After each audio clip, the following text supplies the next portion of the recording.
একজন ডাক্তার যখন ভালো ব্যবহার করে রোগীর সাথে, ফর গড সেক 50% রোগী ভালো হয়ে যায়। কি ওষুধ খেয়েছিলেন? আমি স্যার কোনো ওষুধ খেয়ে আমার বাবা আমাকে একটা সুপারি করে তাগা দিয়া বুকের মধ্যে বান্দারে সিলেটে চুষা খাইতে খাইতে আজমা চলে গেছে। উনি হাইসা দিলেন। ঘুম ভাঙ্গার পরে দেখি উনি আমার পাশে বসেছেন। বললাম, স্যার আপনি এখানে ওই গিয়া বলছে, I was observing your situation. 1992-তে আমি যখন এমপি, এক ঈদে আমি কথাগুলো বলতেছি আপনাদের অনুধাবন করার জন্য কি রকম ডাক্তার হওয়া উচিত আমাদের। আমার বাড়িতে আমার বাম দিকে বুকে খুব পেইন উঠছে, কামড়াইতেছে কি জানি ভিতরে, আমি খুব ভয় পেলাম। আমি মাকে বলে একদম ঢাকায় এসে পড়লাম। ঢাকা এসে কয়েকজনের সাথে আলাপ করলাম, পরে বললো একুএম নুরুল হক সাহেবকে দেখেন, ধানমন্ডি 5 নাম্বারে। আমি গেলাম ওনার কাছে, আমি বললাম, স্যার আমার এই অবস্থা। উনি আমাকে দেখে 2-4-5 মিনিট প্রশ্ন করলো যে আপনার শৈশবে কি অ্যাজমা ছিল? আমার yes sir, I had the asthma. কি ওষুধ খেয়েছিলেন?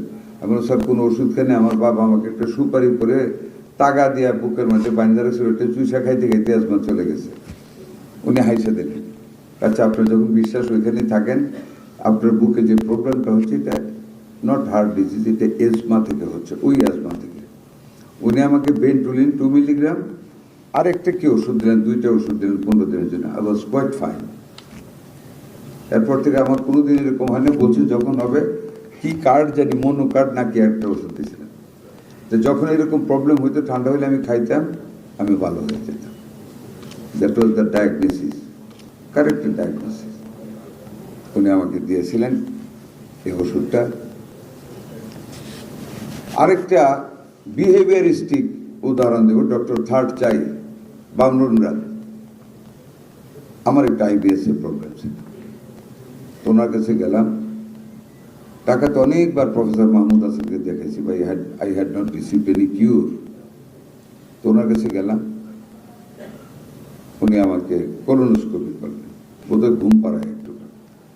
ঘুম ভাঙ্গার পরে দেখি উনি আমার পাশে বসেছেন। বললাম, স্যার আপনি এখানে ওই গিয়া বলছে, I was observing your situation. আমি একটু অবাক হলাম যে এত বড় ডাক্তার, এটা তো টেকনিশিয়ানের কাজ, but he is observing my situation. মানে আমি এই জন্য বললাম, what importance he gave to observe my situation post operative, মানে কোলোনোস্কোপি অবস্থাটা দেখার জন্য উনি আমার পাশে বসেছেন। ওষুধ দিলেন কি, ইসাফাগোলাসিসের বসি, আর কোনো ওষুধ দিলেন না। I am quite fine for last 25 years. এগুলি অভিজ্ঞতা ডাক্তারদের। আমি 3টা উদাহরণ এই জন্য দিলাম, আপনাদেরকে মানবিক হতে হবে। ডাক্তারদের, একজন ডাক্তার যখন ভালো ব্যবহার করে রোগীর সাথে, ফর গড সেক 50% রোগী ভালো হয়ে যায়।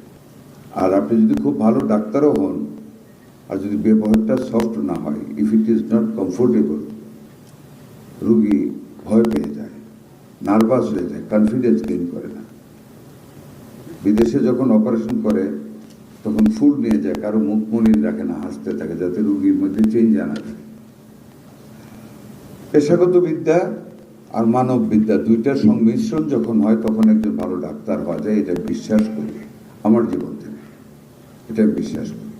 কাজে আপনাদেরকে খুব বিনয়ের সাথে, I must keep my submission and request to you all to make a soft affection to the patients, যেখানে আপনার application of your medicine and diagnosis shall be assisted by the help of your behavior to the patient.